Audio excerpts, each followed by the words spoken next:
All in all, Sam from the VXR Collection. Got a few things to do today on the auto estate. Distant pads all round, rear brake shields hopefully, and one of the rear bumper guides has got slightly misshapen, so I've got a replacement for that. I've got rear discs, but I'm still waiting on a few bits, but the car's not really in use during the week, so what I'm going to do is strip it down today, and then just build up bits as and when they turn up pretty much. So yeah, let's get to it.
Okay, so that's the cars all moved around.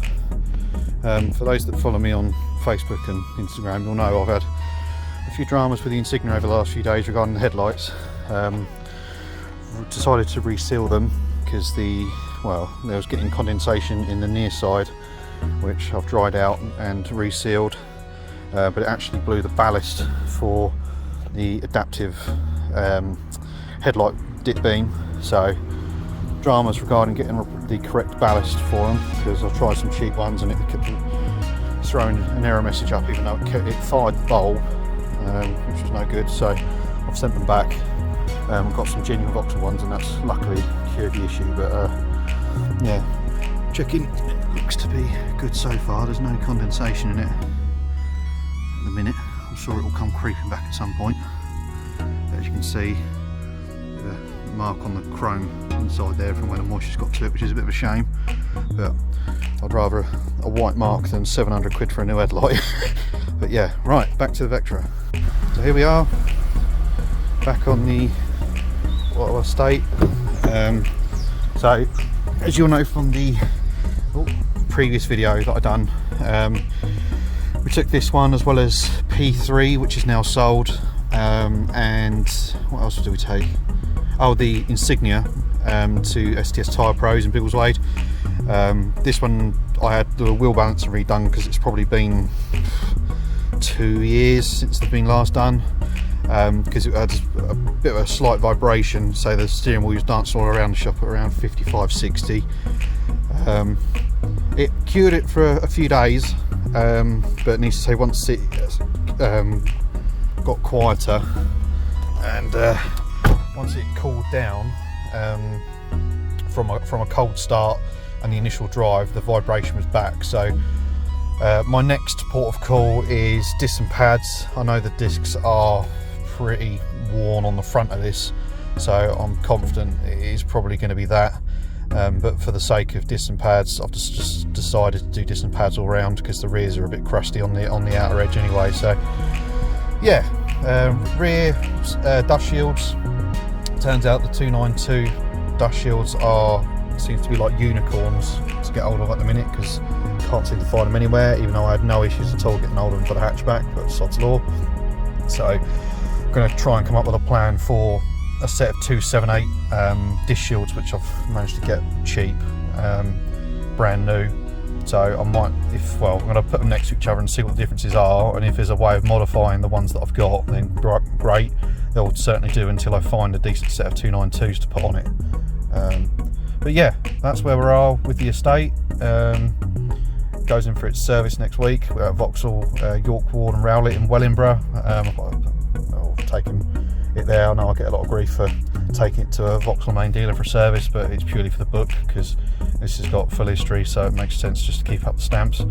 And they're local to me. It's what, 20-25 minutes from my house to the dealer. So, and I know the service manager very well on a personal level. Done a couple of corporate days with them, which has been great fun. So yeah, that's where I'm at. So enough waffling. Let's get on with it.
So here we are, got the back wheel off.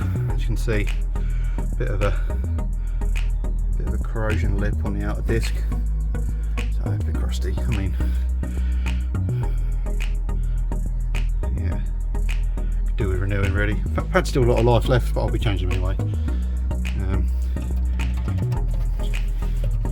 Typical fashion, this dust shield is pretty good. It's a little bit surface corrosion-y, but it is solid, as you can hear. So that side is okay, but no my luck, I will do the other side and that'll be rotten as a peach. So yeah, let's see how we get on.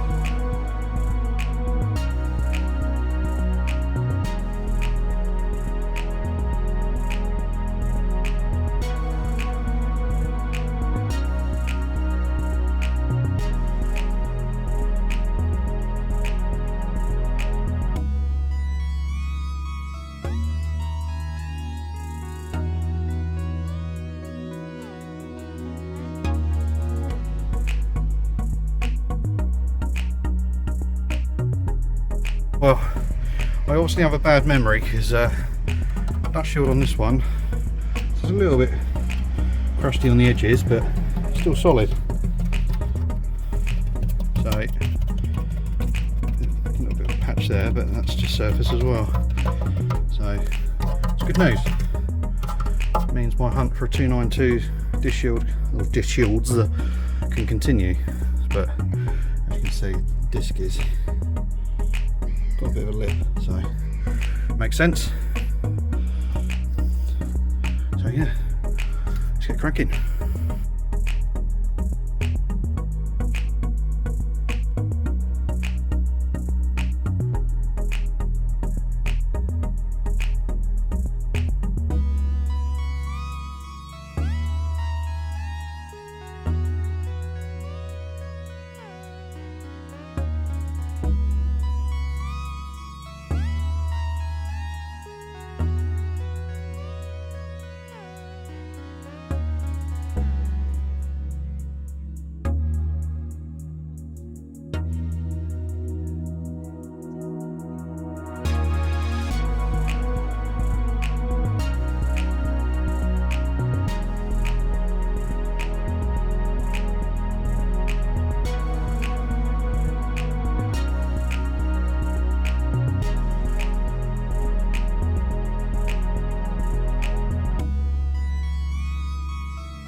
So that's the caliper removed. One thing to look out for on these, if it's been a while since you've done brakes of any kind, if the sliding pins are not so much grubby, but if they've got resistance to come out of the rubber grommets, check. It's worth pushing off these rubbers and making sure there is no white sort of calcium build-up corrosion between the rubber grommet and the actual caliper housing, because what they tend to do is as water gets in between the gap, obviously it's got nowhere to go, so it just sits on the metal and corrodes, and then it basically swells out. So by doing that, it pinches the pin in the rubber, and then what it can do is cause the brakes to stick on, which then can apply additional heat that's not required. So if it's been a while since you've stripped your rear brakes apart, definitely worth checking. So pushing these rubbers out with a flat-headed screwdriver, and you'll be surprised, because I'm going to do it shortly with these, because it's been a while. I haven't done the brakes on this Estate. I've done it on the hatch, but not on this. And we'll see how much build-up is there. Bearing in mind, it's, well, as you can tell by the state of the discs, it's probably been a while since it's had disc pads, because the pads themselves are a little grabby. So they've obviously been on there a little while as well. I'm expecting quite a lot of build up, so we'll see. Alright, there we go. It's both the sleeves out, and as predicted, you can see the build up of, it's like a lime scaly chalk from where the water's just sat and ate around the surrounding area from where the rubber sits. So what we can do is clean all this up, clean inside the chambers. As you can see, lots of nasty rubbish in there, dusty deposit and God knows what. So yeah, that should make it a lot better, because what we found on the hatchback is this definitely contributed towards the brake pedal creep when we were initially looking. So after we cleaned this up on the rears and the fronts, but more so the rears on these, it makes a big difference to the pedal, because there's certainly a difference in pedal feeling compared to the Estate to the hatch. So I'm hoping after I've done all this, it may feel very similar, so we'll have to wait and see. But yeah, we'll get this cleaned up, and we'll take the carrier off, pull the disc off, which is nice and loose, so I don't have to fight that, thank God, and we'll carry on. There we go. So that's the corrosion, apologies for the car, that's the corrosion removed from the housing itself. I appreciate the paint on the calipers is a little worse for wear now, but after a move I'm going to probably rip all them all off and have them rebuilt anyway, so I'll get re-powder coated, etc. Definitely need a flexi hose at some point, because this is getting a bit crusty at the back end. But yeah, so I'm hoping this will certainly improve brake pedal feel, and certainly make it easier for the sliders to move in and out and apply the braking as it should. So I've just got to clean the rubbers up and I'll put them back in. So here we have both the rubbers. I've just cleaned them up with a bit of a soft wire brush, put some GT85 on them just to help them slide back in there, but that will certainly help fight any additional corrosion that's sitting in there still. I'm not going to put copper grease in there, I don't see the point. It just makes everything a bit more slippery. Obviously you can use copper grease if you wish, but say from an aesthetic thing it might just be a bit overkill. Certainly use copper grease or brake grease on the pins once you've cleaned them up to put the caliper back on, but externally it just seems a bit overkill. So now I've just got a fight to put them back in, so bear with. Alright, apologies for the gap, weather turned rough, as you can see, raining way behind me. So just a quick recap really. So I didn't change the dust shields in the end because they are in a lot better shape than I thought they were, so I'll probably go again. However, I will look out for a set of 292 dust shields and change them as and when required. So new discs are on, so I've cleaned and basically re-greased the sliding pin grommets, I suppose you can call them, and they move lovely now because they were a bit of a faff to get them out, but it moves nice and free. Piston moved nicely, which is good. Boot's in good condition, so I'm happy with this side. So yeah, this side's done. Onto the passenger side now. So there we go, that's the near side done as well. Same story, loads of white calcium build up between the grommet and the caliper. so pretty easy to strip down this side, to be fair. So surprising, I was expecting you. Logic would tell you the near side, being nearest the curb, would be worse, but no. So yeah, this one's all done. So new disc pads on the back. Unfortunately, new disc pads aren't here for the front yet. I've got pads but no discs, so pointless exercise really. So I'm going to sort out this bumper bracket, because as you can see, it pulls it in slightly, which bugs me. So I've got a new bracket I got from Vauxhall a while ago. It's just been one of those jobs that I'll do it at some point. So I'm going to try and figure out what's going on. By the looks of this, you might be able to see it. The inner liner is a funny shape, so I can only assume that it's either been hit or knocked at some point. But there's no damage, which is weird. So I don't know what's going on there. But yeah, let's see how much of a pain this is going to be to change.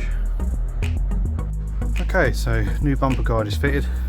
Had to release basically all of this side of the bumper. Had to take the rear light out and the trim that runs across the back end of the bumper to access the 4 torque screws behind it. So I've released them, the 2 torque screws at the top underneath the light, 2 torque screws here, and then lifted the whole thing away and found the culprit, which is good. It's always nice to find something. So this is the old bumper guide, and as you can see, it's clearly broken. Take this little red plastic clip off yourself. It's probably more visible. There you go. So you can see it's miles out of shape. So the original one was obviously had an impact of some description at some point, but the new one is made it lovely and level. So that's how it should be now. Pretty pleased with it. That's good. So one less thing off the list. Also forgot to say, for any of you that do need a near side lower bumper guide, that is your part number. So 13100346. Sorry, the label's a bit naff now, but had a little while. So just in case you need one, that's the part number. It's another day. Discs and pads finally turned up. Apologies I didn't catch the video. As you can see, I'm rapidly running out of light because it's getting quite dark. So front discs and pads are done. Relatively easy to change. As you can tell by the rears of the discs, they were knackered. A lot of heat spotting, outer ring black, corrosion, you name it, vibrating like hell. So I'm pretty confident it was this that was my issue. But to be fair, they've been on it at least 5 years that I'm aware of. It had a set of front pads for an MOT prior to me purchasing it, but the discs were always corroded. So yeah, long overdue. Luckily they come apart quite easy. So yeah, fingers crossed, no more vibration. So yeah, so that's it. Discs and pads are finally done on the auto estate. It's due to go into Vauxhall next week for its annual service. So hopefully nothing will get picked up on that. I had a quick look around, I can't see anything typically Vectra about it. No broken springs, which is a nice change. So yeah. Hi everyone, right, just been out on test drive. Vibration is gone, so fantastic news, and nothing at all. So nice smooth braking just to try and let the pads bed in. But yeah, the vibration is completely gone, which is awesome. So it's been one of those jobs that have been sort of in the back of my mind for a while, but I'm pretty confident it was the brake discs. When we drove to Vauxhall at Brands last year, just braking from speed, you could, it was like, whoa, I really need to do this. But there was so much pad left, it was like, oh, do I burn the pads out and then replace as a pair, or as a set even? But yeah, as time went on, it was just like, well, I'm not going to do the miles to warrant waiting for the pads to burn out. So it just made sense to, when they come up at the right deal on Euro car parts, just made sense to get disc and pads all round and replace them all. And yeah, it's cured the problem. So a massive tick off the list for the auto estate. So that's both Vectra's brakes now replaced all round. So yeah, that's a peace of mind if anything. So yeah, really pleased overall. So just a few little jobs left to do on this, but nothing horrific. So just looking forward to show season now. So no doubt, like us all from the Vectra VXR Owners Club, there you go, representing. No doubt we're all in the same position, looking forward just to get together, have a few laughs, get the cars together, and just appreciate everyone's cars together. So yeah, looking forward to it. So until next time, tune in. Appreciate watching, appreciate the subscribers, and yeah, see you soon.